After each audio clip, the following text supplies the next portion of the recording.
Content warning: mental enslavement, drug use, cults, mental illness, anti-Semitism, homophobia and transphobia, and plenty-o centipedes. Action, excitement, horror, romance, thrills and chills, swords and sorcery, rockets and ray guns, a dizzying panoply of the strange and impossible from the darkest depths of the human imagination. What mad universe encompasses such tales as these?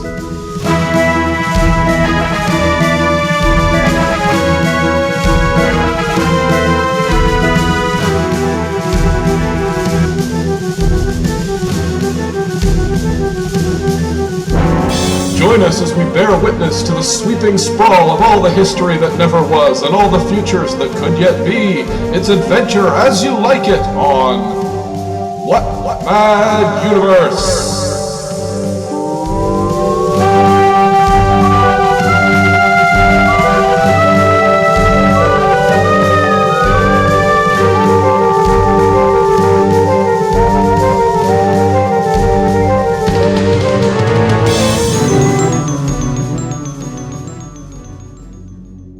Listen to my last words anywhere. The war between the sexes split the planet into armed camps right down the middle line, divides one thing from the other, and I have seen them all. Flesh films of Minraud, insect hairs through grey-purple flesh, of the scorpion people, the severed heads, in tanks of sewage, to sell the ground from unborn feet forever. The line disappears through a green door, slide down to the subterranean baths. Twisting through torch flats, the melodious boy cries drift out of ventilators in all the locker rooms, barracks, schools, and prisons of the world. At the immediate risk of finding myself the most unpopular character of all fiction, and history is fiction, I must say this: you are reading the future. The blood smells drowned voices and end of the line. Storm the reality studio and retake the universe. Equipped not with sound and image track of the control machine, I was in position to dismantle it. I had only to mix the order of recordings and the order of images, and the changed order would be picked up and fed back into the machine, famine-weakening control lines. I cut radio static into the control music, and festival recordings together with sound and image track of rebellion. Retroactive amnesia it out of every fucking mind screen in the area if we have to. How long you want to bat this tired old act around? Now by all your stupid gods at once, let's not get this show on the road, let's stop it. Universe, welcome to What Mad Hi! I'm Adam Prosser. With me is Philip Rice. Hello. Hello. And welcome to a very strange episode of What Mad Universe. We're going to be looking at the Nova trilogy by William S. Burroughs, particularly the Nova Express. Which was a series of books, or 3 books, or are they? We can't even say for sure if there are 3 books, written in the 50s by, of course, William S. Burroughs, one of the preeminent beat writers of the time, and it's not really even a novel, and yet I do want to talk about it. Precisely because I think this has had a major impact on a lot of things, including the kind of sci-fi and pulp literature that we talk about. Oddly enough, he's usually put in the experimental poetry and literary section of things, but his ideas have definitely had an impact on science fiction and fantasy. I know, Phil, you said you were a little bit, you weren't sure about finding a way into this episode, right? You were a little concerned. Yeah, I feel like this is maybe above my weight class in terms of analysis. I don't know. Yeah, well, or maybe below. I don't know. It's hard to get a handle on what the hell this is. I mean, I read all of it, but right. Did I? Yeah, it was. Yeah, because yeah, I've said for a lot of episodes, this is a weird one, folks, but man, this is a weird one, folks. Well, we should. Yeah, it's like it's broken up into. We'll talk about the cut up thing later, but there's sections that are cut up and sections that are narrative, and others that sort of blend between the two. And it's hard to pick out what's going on exactly, narrative-wise at any point. Right.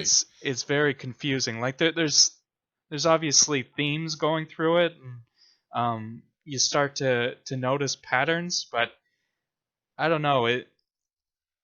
I have nothing against, say, abstract painting, but it's never something I've been very good at analyzing. You know, Right. I can look at a Jackson Pollock and say, it's pretty or whatever, but I don't know how to. I don't have the vocabulary to dig into it, and I'm worried that it's the same thing with this.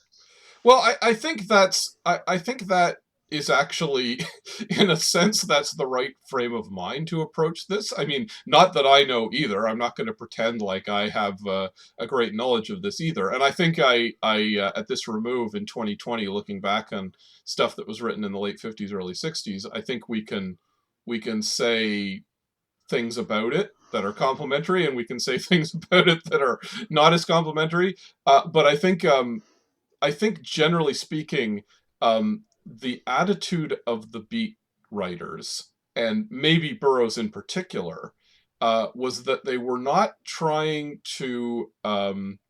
One of their big ideas was,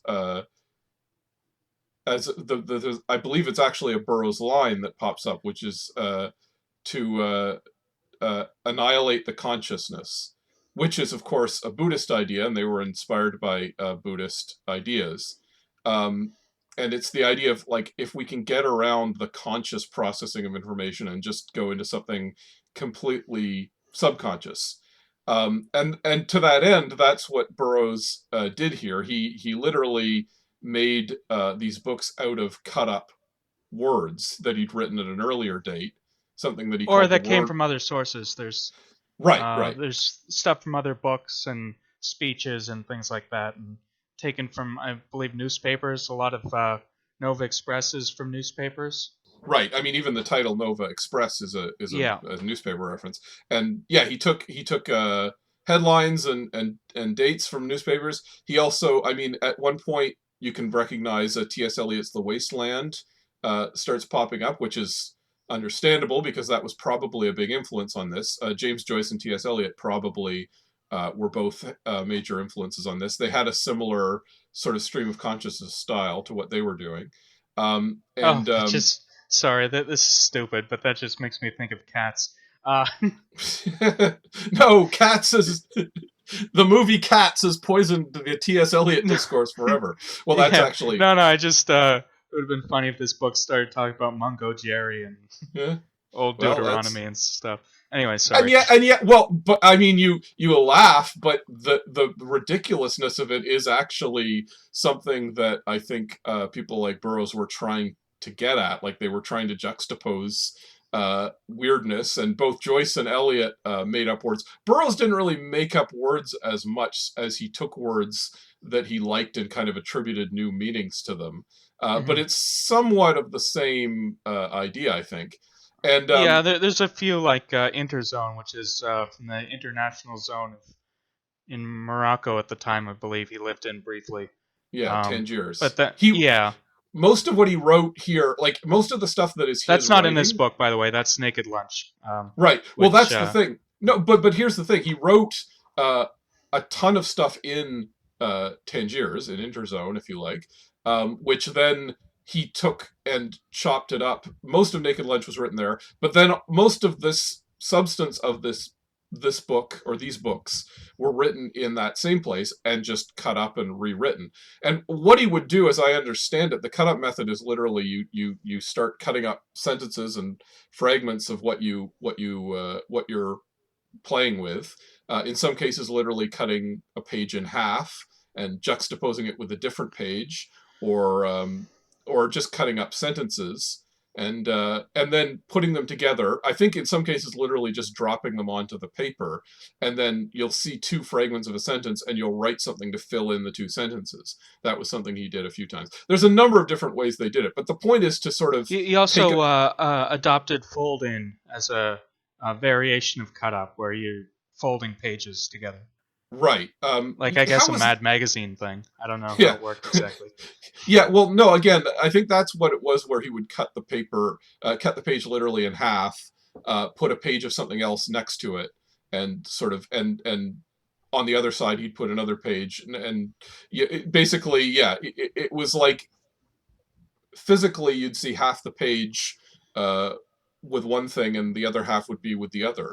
If you looked, I showed you the. If you looked at the movie I linked to, actually maybe you didn't see the one, No, I but I watched the one you sent me. The uh, what was it? Towers.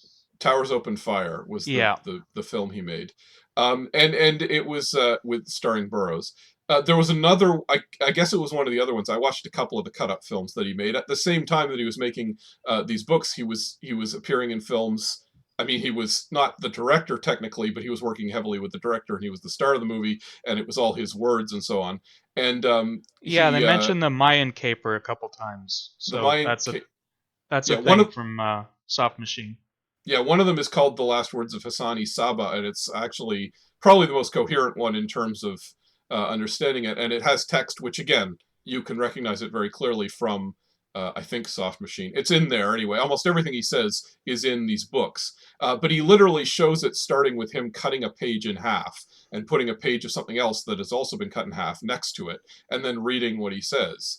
And it becomes, less, it becomes gibberish, but it you can see that it's two pages that have been juxtaposed in physical space, which I believe is actually important to the method. It's the idea of like, well, we're physically rearranging them in space and time in order to to create a new meaning.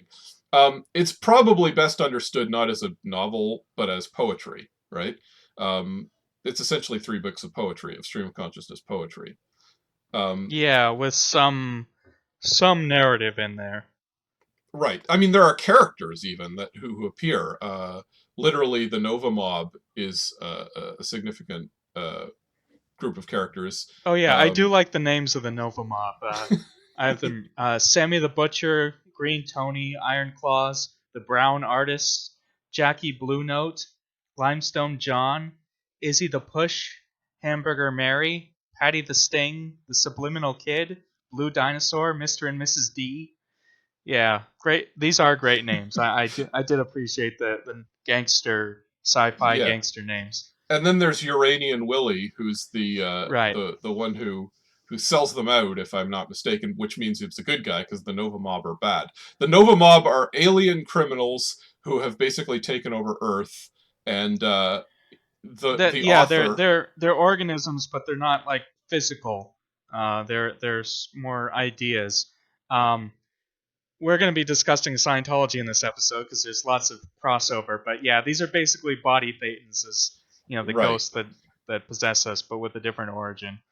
Well, I mean that's an idea that goes back further than Scientology. Honestly, it's been Yeah, yeah, around. but he definitely like there's um he was influenced by Scientology for a lot of this stuff, though Sure. he was never a Scientologist to my knowledge, and he He eventually No, he was. parted He with was. He them. And actually he was a clear at one point in oh, Scientology. okay, Although that was after he wrote these books.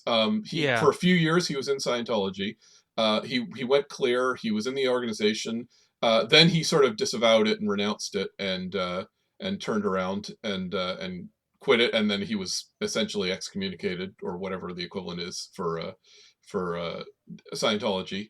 Um, which speaks to an ongoing pattern with with Burroughs. But before we get into that, just to sort of go back to what we were saying there with the characters, it is very much in as much as there's a story. It's about agents for Nova Express, at least.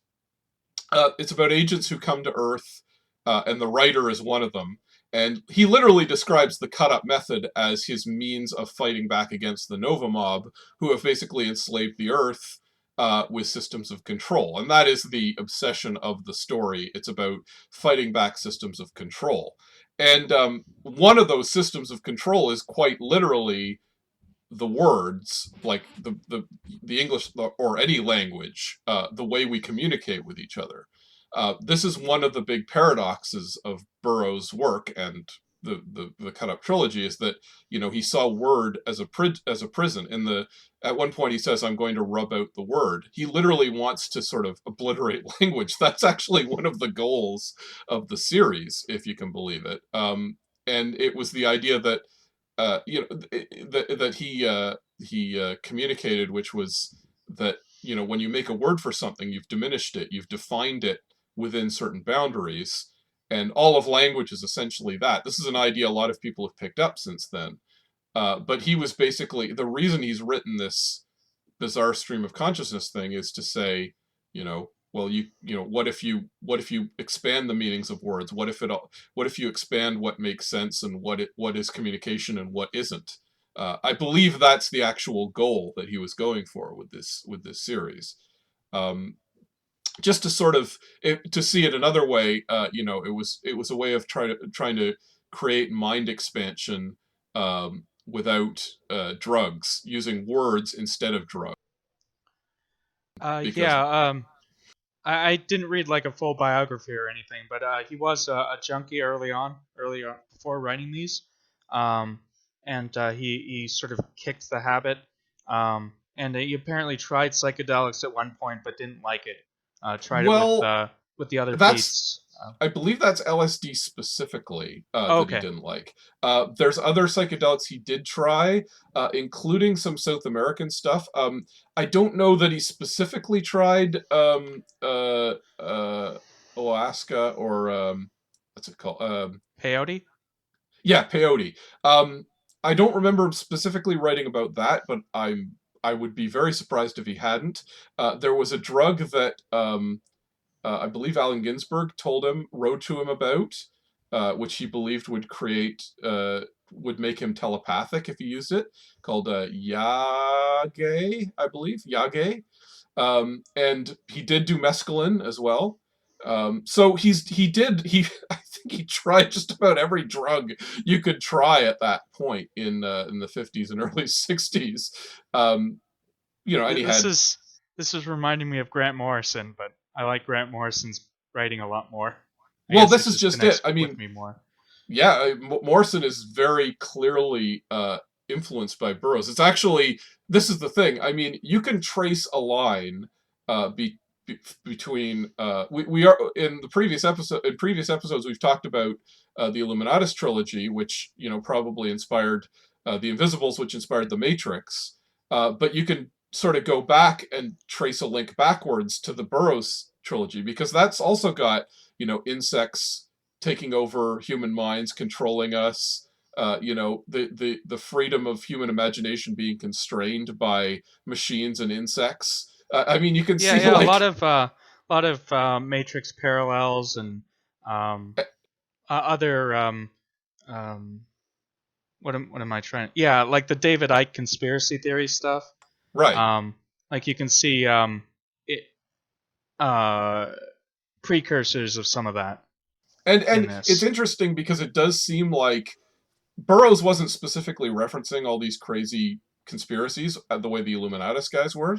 Um, it kind of feels like you do these drugs and you develop these paranoid conspiracies essentially, and that's what it's like. There were a number of different people who have come up with these kind of explanations and ideas through doing drugs, but also maybe just having mental illnesses or I think it's something in human nature to want to develop these conspiratorial ideas. Yeah, I think it's overdeveloped pattern recognition, which is Right. pattern recognition is something we do naturally because it helps us survive, but it sometimes goes overboard. Yeah. Well, and Turns I us mean into it's Charlie from It's Always Sunny in the board. right. And that's associated. Burroughs was clearly a really intelligent guy, and that is associated with higher intelligence. Burroughs actually studied anthropology in medicine. I don't know if you read about his history. His family is from his was very wealthy because they had invented a sort of an early adding machine. I think Yeah, in yeah. There was stuff about that in the one of the intros to one of the books. Yeah, he was related to. It wasn't IBM, but it was as a competitor, right? I think it was just the Burroughs Corporation, and Yeah. like I say, this is going way back. This might even be late 19th century, so it was so far back that you didn't have these big conglomerates, and they apparently sold all their shares in that company, so they weren't owning the company at the time when Burroughs was alive, and doing all this stuff. But he was the heir to a massive fortune. And then he later wrote a book called The Adding Machine. I don't know, I don't know what that one's about, but anyway, he had all this money to go study and then to go around the world, and he was similar to Timothy Leary, who was a compatriot of his. They did work together, I think, or they knew each other at least. And he actually did fall out with Leary over, as we said, LSD.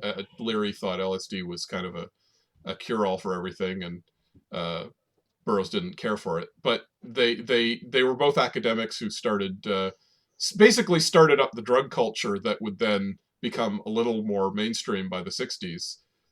This was like the 30s, though, when Burroughs was really starting to do stuff. We watched the movie Naked Lunch, me and Phil, a while back, the David Cronenberg movie.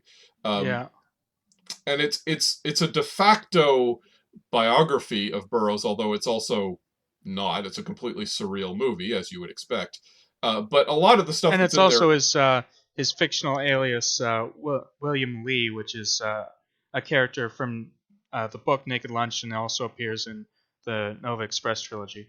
right? Well, and I haven't read Naked Lunch, but I know. I mean, like William Burroughs actually used to call himself William Lee. He used to sign letters William Lee, and Lee Yeah, I was think his it's one of his mother's maiden mother's name or maiden name. something. Yeah, Lee was Yeah. his mother's maiden name, and he was an exterminator, and he's actually said in one of his letters that he wouldn't have become a writer if his wife hadn't died. So that's the famous incident in the movie, which is he said, "Let's do our William Tell act," to his wife, who put glass on her head, and he shot her instead. Although there are different accounts of that Yeah, yeah. say, I read apparently he also said he was cleaning his gun and it went off or something.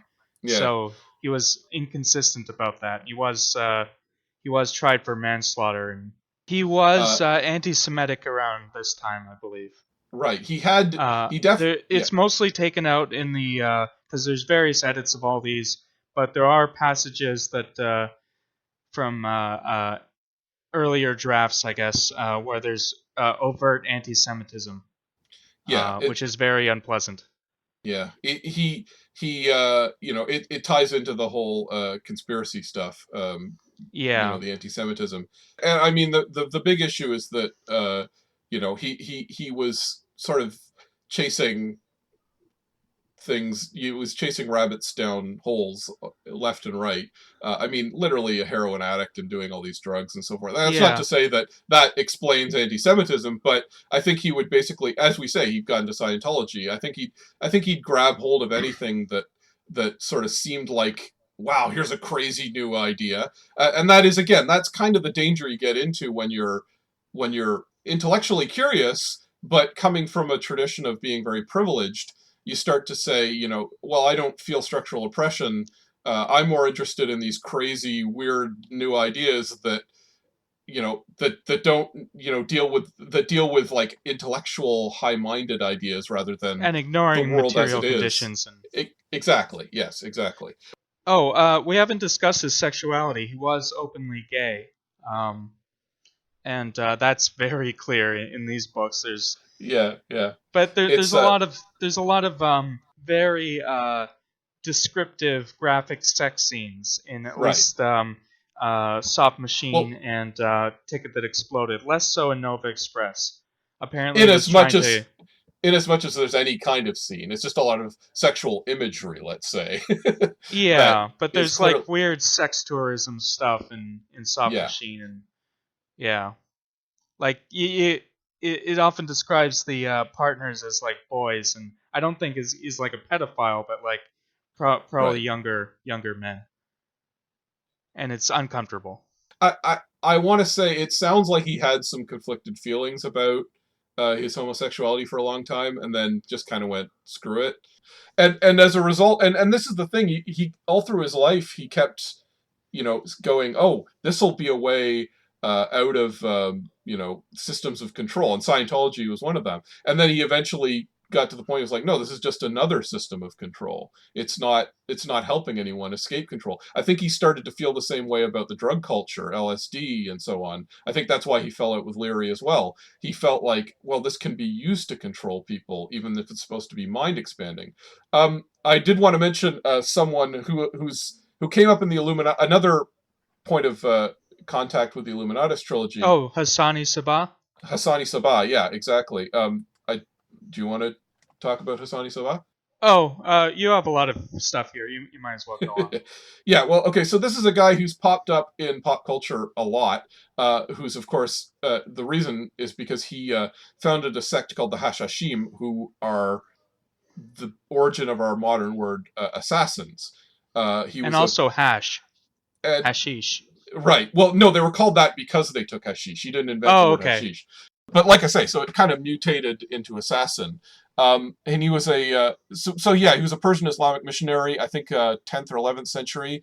He controlled a territory in northern Iran, and he was opposed to the caliph. He had a lot of political enemies, and he's often linked, as by Burroughs, to Gnosticism, which is to say, the secret reality behind the reality of the world, and the idea of transcending reality and this is partly due to the technique that they supposedly used to train Hashashim, which is that they'd be brought there as young men and to a place called Alamut, which was his stronghold in the middle of the desert.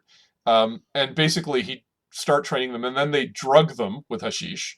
They'd wake up in a beautiful garden with wonderful food and beautiful maidens waiting on them, and they'd meet Hassan in that way, and he would start to give them instructions.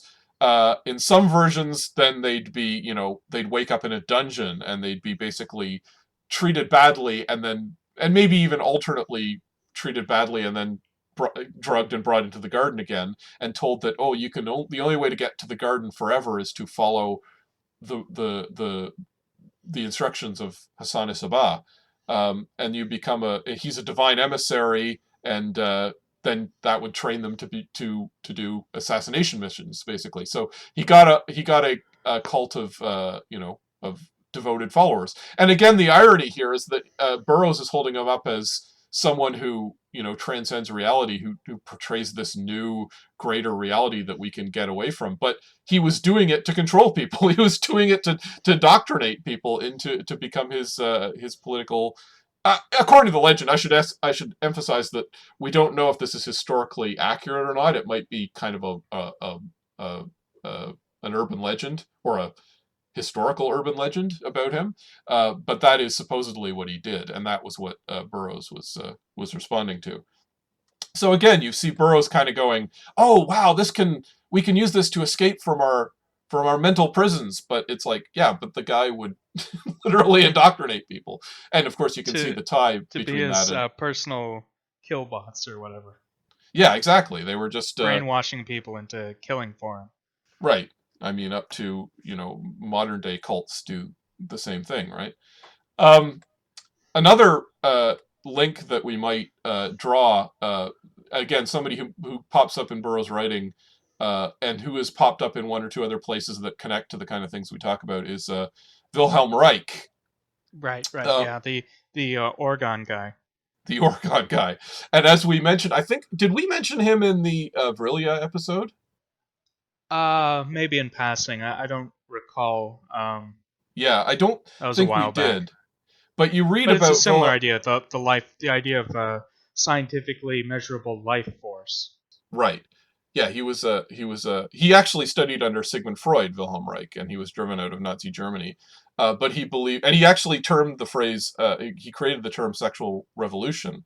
And so it's similar to that idea of vril energy, that there's this powerful energy drifting through the atmosphere, which, in his case, he believed it was linked to sexuality, and that it could power human sexuality and be powered by human sexuality. And he built a box called an orgon accumulator, which he said would, filter out everything but orgon, and if you got in it, you'd be charged with orgon energy, which would give you sexual powers and could cure a lot of diseases. God, I'm Yeah. just thinking of the tent from the Simpsons thing. Homer believes it gives him sexual powers. Uh, Well, that is essentially what he was yep. offering, for real. And Burroughs did use it. He went into he knew Reich, or he met Reich, and he went into the He Oregon apparently accumulator at one built point. his own later on, and with different materials, but he said it worked just as well. Oh, really? I didn't know that. Yeah. Oh, I might be thinking of another author. Sorry, I read the Wikipedia article today on Reich. I was aware of him before, but yeah. Um, Yeah. Yeah. Well, a bunch of people went into the Oregon accumulator. It was kind of, I yeah, think it yeah. was a.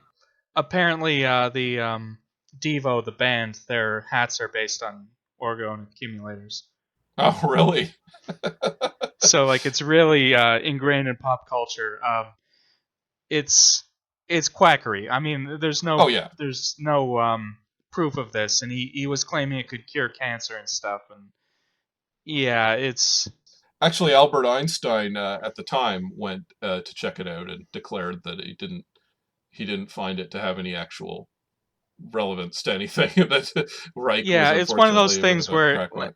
at the time it was probably worth looking into, but like he staked his whole life on it, and um, Yeah. it became one of those things where like at a certain point you know the sunk cost fallacy, like spent too Yeah. much time on this that you just can't admit that maybe there's nothing to it. Well, as with Scientology, Burroughs was then like, well, I think this has validity. So he said there's, I have problems with it, but I think it also has validity. Uh, that's Yeah, he that. describes the whole what we just went through, but without the criticisms he puts in the book as Right. explaining, you know, the and he Yeah. talks about them shutting him down after he said it could cure cancer as a bad thing. I think Yeah. that's a reasonable thing for the FDA to do if you think that sort of thing should you know the FDA Yeah. should exist. You know, that's what they should exist for. You know. Right. Um, Yeah, it's the basis of all this, that sort of like, oh, they have a car that runs on water, and they have all this secret stuff, the technology that they don't want people to have. It's, Burroughs was one of the the people who contributed to that kind of mindset in many yeah, ways. Which, it's, again, it's the kind of thing where you take the germ of truth and common sense, and it spins off in some weird directions. Um, but Burroughs was actually, he did quite thoroughly insist that, oh no, the human will can shape external events. He never gave up on insisting that all the way to the end, and he was very loud about that. And he said, and I mean, even going back to before all this stuff, he was a big believer in magic and the occult, and in many ways that shaped his thinking more than anything else. He believed that he was casting spells through his books. Essentially, that's part of what the cut up method is as well. um, Oh, and I should mention that the cut up technique, we're talking about these books, but Burroughs was trying to apply it to many different media at the time. And that's actually crucial to it. Like, he made short films with a guy named and Anthony Belch Anthony Belch. Yeah, that was or Belk. the or Balk. Yeah, I don't know. But yeah, It's a CH. Yeah, he was the director of a number of films that starred Burroughs and used his words, and they also used cut up technique, which is pretty logical for film. I mean, that was actually probably where Burroughs got the idea, because he used Oh, uh, apparently, well, it partially comes from Scientology because they use um, similar techniques for the uh, oh, what do they call it? The how you auditing. get clear. The auditing. Yes, they use that tape recorders. You Well, talking about your history into tape recorders, and they sort of cut it up and mess with ah, reality that way. right. Well. So, but whether it's audio tape or video film, they wouldn't have had videotape at the time. But it's the same basic idea that once you've got that media that moves in time as well as space, you can then edit it and cut it up and rearrange it. Like, Yeah, that was something that you couldn't have done, before the invention of film. And I think, yeah, excuse me, Burroughs was looking at that and trying to incorporate it into the writings that he was doing, and yeah. the Also, he credits cut up method to Brian Geisen, who was an artist and right, um, he did painter. Yeah. music and stuff. Yeah, experiments in that, and he worked closely with him for quite a while. and Right. he's Yeah. mentioned frequently in these books, so Yeah, Brian by Geisen name. So is literally the creator. It wasn't Burroughs; it was Geisen who created the cut-up method. yeah, And again, he talks about it. And again, this is literally in the book. He basically describes it as a method of escaping linear time, which makes a certain amount of sense. Instead of moving forward the film, it's you jump forward and back, and you splice in all these random images and so forth, and you've stopped moving in a certain direction. but yeah, You one of the few outright narrative sections in the first book of the trilogy, the Soft Machine, um, they actually somebody actually time travels using these methods, like right, literally time travels, and as a the Mayan caper gets right, involved with a Mayan cult who worships centipedes, and it's yeah. sort of connected with the whole Minrod thing. Yeah, Have it's we literally. explained this, the Minrod thing, the Crab Well, Nebula, and Minrod, all this? isn't that the planet that the Nova Mob comes from? The Minrod? Yeah, or it came from last anyway. They blew it up, and that created the Crab Nebula, and that's how they got to Earth. And they're planning to do the same thing with Earth to blow up our solar system so they can escape into another part of space. Right. A Nova, as it were. And it's Yes. again, it's interesting to note that that is essentially the bad guys' plan in Illuminatus trilogy as well. They want to, or at least they want to kill everyone on Earth to immanentize the what's it, Escatcheon, Eschaton? Eschaton, yeah, Eschaton? Yeah. immanentize the Eschaton, and it's the same idea that it's a system of control. I mean, this is not exactly rocket science to anyone who's lived on Earth, but the idea just that the people who are in control, it ends in the cult of death, basically. Yeah, Um, it's also the plot of a Doctor Who episode from. it's come up a lot, and he brings up the Mayans. By the way, Burroughs may have been.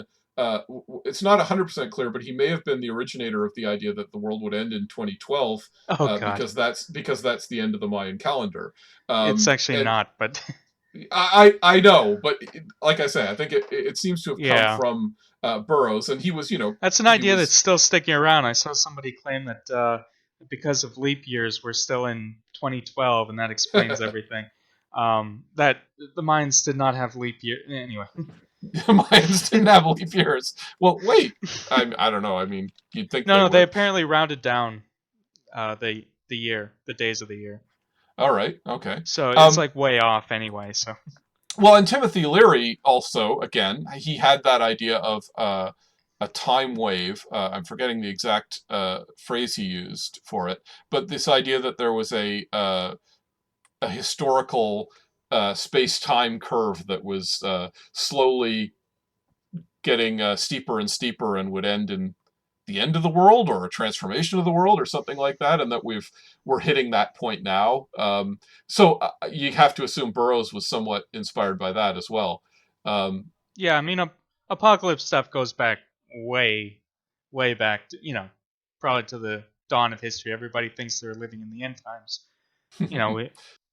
We see that with all the they with in the Bible, Jesus saying the people standing here will still be alive when the second coming happens, or Judgment Day, yeah, and they've Christianity. This is an aside, but uh, there's sort of stories about that. That's where the Wandering Jew story came from, because he's one member of that audience who got cursed to be immortal, so it's technically true that somebody was still alive when Judgment right, Day will come. right. With Leary, it wasn't necessarily just apocalyptic. It was just kind of it was just a belief that human culture was accelerating essentially, Okay. and that mental I don't know the details of it, but it's a little more than just apocalyptic, or it's apocalyptic but in the alternate Yeah, in sense the of sense of being revelation, like right, the exactly, literal meaning. right, Okay. right, right. The uh, Ticket That Exploded, which is either the second or third book in the trilogy. There's some uh, Ticket That Exploded was actually written third. Like Nova Express was written second, but Nova Express was also released third. So no, well, actually, so Soft Machine was this appropriately enough. The order is confusing, but yes, Soft Machine was actually kind of written first and published in partial formats in like the equivalent of zines at the time. Mm. But it was revised and then revised again, and then Nova Express was published before the other two, even though the other two had been worked on. So it's very hard to No, nail no, down a Ticket That Exploded publication. was published before Nova Express. I know that. Well, that's the no, because this is the thing. In England, Soft Oh, Machine okay. Yeah. was published first, and then Ticket to Explode, and then Nova Express. In America, but those were kind of again, they were very underground publishing, so they weren't the official quote versions that we got later, which were heavily revised. Nova in America, in the quote formal version, Nova Express is the first one to have been published in its current form, basically. So it's extremely hard to nail down a publication history for this thing, Yeah, appropriately apparently enough again. there are 3 versions of Soft Machine and 2 versions of the ticket, Hmm. and Nova Express is the only one that only has 1 version, I think. Right, right. And at one point, he It's also, very confusing. But yeah, anyway, at one, as I was saying, the ticket that exploded has uh, cites Henry Kuttner's novel Fury. Kuttner was the husband of C.L. Moore, who we discussed in the oh, um, Northwest Smith episode recently. oh, okay, cool. So just a weird connection there. Oh, that's neat. I actually missed that. That was part of Yeah, the point. he's But cited directly in the ticket that exploded. There's also a part in the ticket that exploded early on where a character says they're reading a science fiction novel called The Ticket That Exploded, right, right. Well, at which one point, is he was literally saying, the trilogy consists of Naked Lunch, Soft Machine, and Nova Express, and the Ticket That Exploded got added later as part of the trilogy. So he was also confusing over, what the trilogy even consists of to some yeah, and degree. and the idea that it's a trilogy is a little sort of more of a marketing thing than an intent going in, I think. Yeah, I mean, it's 3 books he wrote using the same, like he used the same substance of his writing. I don't know how else to describe it. The stuff that he'd written in Tangiers that he cut From the up and word horde, edited. right? Yeah, the Word Horde.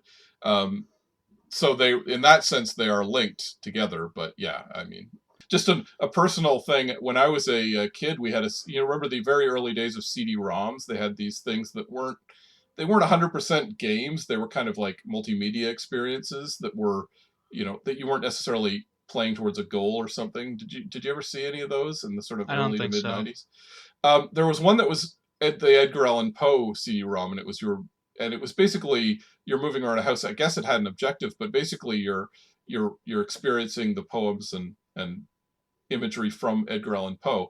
But you would literally go into these areas and you could hear his poems being read, including and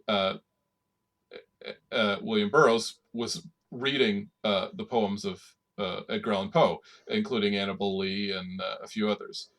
So that's actually probably the first time I ever experienced William S. Burroughs was him reading Annabel Lee and these other things. And he had a very, as you could hear, you can see the films that he made on YouTube, by the way. Towers Open Fire is one of them. And I he think he has this does a very, voice in the movie Naked Lunch as well, right? He voices well, the. no, it sounds not according to IMDb, but Oh, okay. the voice of the typewriter bug is sounds like it was meant to sound like him on Oh, okay. purpose. I don't think it was actually him, but that was probably a nod to him because he had a very distinctive croaky, Yeah, kind of high it pitched sounded voice. like the way he did in that film I watched. Yeah, it just I because we watched that over streaming, and you typed that it sounded like him. So Yeah, there's no way to say it. He kind of sounds like Popeye. a little bit. I Yeah, thought he sounded that's sort of on. like a weird, like an alien robot. Yeah. Well, the him and the other beats whenever they did readings, because I've heard Ginsberg reading Howl as well, the poem that he was busted on for obscenity charges, and they all had this very monotonous style of reading. That was again the idea was to sort of surpass your conscious mind and just lull you into a hypnotic state almost. So I think Oh, that was a deliberate I don't know mode what of having a reading. monotone voice is like, but sorry. There you Um, go. You're a beat poet by you were born to it. There you go. Um, uh, Well, that they considered that a great thing, like I said. And there's a scene in Naked Lunch where the character, who's probably based on Allen Ginsberg, is reading um, poetry in that same sort of monotonous tone while two other characters are having sex. Basically, he's reading it to them. And again, I think the idea was to, so we can get super orgasms if we enter into this heightened state via reading my poetry. Which kind of sums it all up, Almost really. literally masturbatory. Yes, and that's the thing is, I'm not sure. I wouldn't say they were completely unaware of what we're saying now.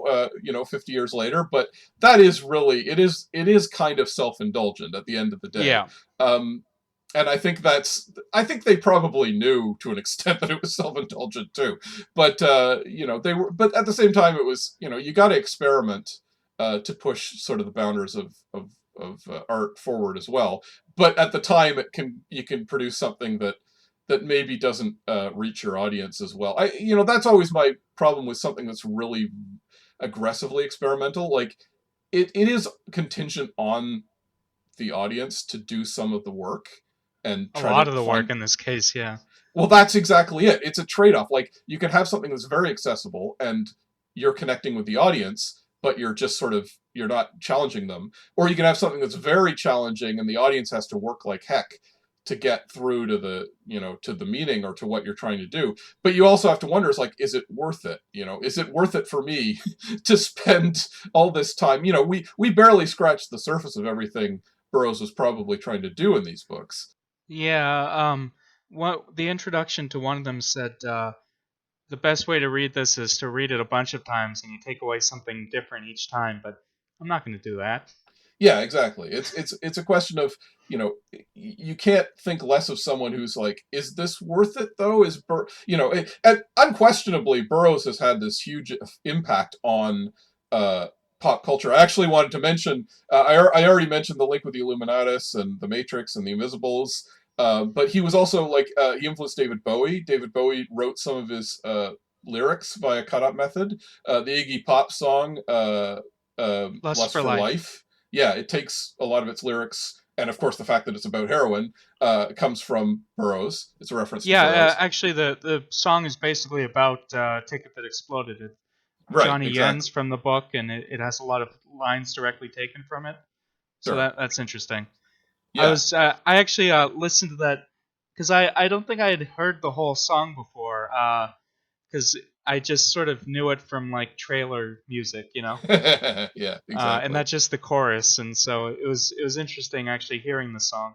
I'm Yeah. not a music expert by any means, um, Well, it so explains why the lyrics are so sort of fragmented and weird and yeah, hypnotizing chickens. What? But yeah, again, it's from that's Burroughs, from the and book. Yeah, yeah, yeah, and I mean Michael Moorcock, who we've mentioned before, he wrote Elric. He when he wrote his Jerry Cornelius novels, he wasn't specifically using the cut-up method, but he had some somewhat similar ideas. One of the books, literally every chapter, and I think the prompt for every chapter, had its title uh, taken from a tabloid magazine. Like he would tear out a headline from a tabloid, and he would use that to sort of guide the story, and that would be the title of each chapter as he went along, for instance, that's kind of cool. I think like it's a much more coherent story, basically. But there's something to that idea of just pulling from the ether and pulling randomness and trying to arrange it in ways that can spur your creativity and allow things to flow through. And of course, any writer, the new wave of science fiction up to cyberpunk in science fiction, just this sort of more surrealist prose is definitely inspired by Burroughs in general. I think it's coming also, from. I don't think we've mentioned Grant Morrison, but I don't think we've directly mentioned Alan Moore, who's definitely influenced by this. There's actually in Watchmen, the major newspaper is called the Nova Express. Mm. So Anyway, like we should wrap it up, but I did just want to say, like, yeah, that's it's. I think much of pop culture that we've seen that goes back to Burroughs has been a process of kind of trying to make his ideas a little more digestible. Which, ironically, he probably would have hated that actually, because the whole point to him was to sort of he talks about the wheel of time, life, fortune, and he means them in the standard sense, but he's also literally referencing these magazines that were out at the time, And which owned by the same guy. right, and it was a media conglomerate, and he was arguing about how they would, they would control the media narrative, which he was of course 100% right about. And He this would have was, loved Murdoch. well, I mean, at least this guy wasn't, actively promoting a right wing reactionary viewpoint, but it was just the idea of like, well, we control the story of history. We control everything. It was a system of control, which he was trying to fight against. But of course, the irony is that you, again, like I say, if you go to meet your audience halfway, and you can infect them, as it were, with these ideas, and they can have a bit more of an impact, maybe. And that's what people have been trying to do. I think people have been trying to read Burroughs and filter it into a way that maybe, it has filtered into our pop cultural consciousness over the years. But this is the original raw source, which can be a little hard to parse for most people. So there you go. If you didn't want to read it and you just wanted to rely on the many influences that he's had, I think that would be okay in 2020. But he's certainly an original. Well, the towers are opening fire and the words and photos are falling, so it's time for What Mad Universe to come to a close. We are Adam Prosser, the Neon Centipede, and Philip Rice, agent of the Nova Police. Thanks again to our engineer and producer, Alex Ross, who controls the Wheel of Time, Life, Fortune, and the purple fungoid gills of Jack Feerick, who wrote the theme song. As always, this show is available a week early on our Patreons. Not this particular one, but because we had a bit of an issue, but this is going to go up immediately. But usually, if you subscribe to our Patreons, you can get it a week early. Just look under Philip Rice or Adam Prosser at patreon.com. Or go to Never Sleeps Network /series/what-mad-universe for the links. If you sign up, you also get comics, illustrations, and other stuff, and you'll help us afford the hosting and recording costs. You can also get this podcast via iTunes, Spotify, Stitcher, or your podcaster of choice. And if you enjoy it, please leave a review. It would also help us if you'd spread the word about What Mad Universe, tell your friends, or link to us on social media. Philip's on Twitter as spearhafok_ with an F. I'm Prankster36, and the show itself is WMU Podcast. Until next time, remember, nothing is true, and everything is permitted.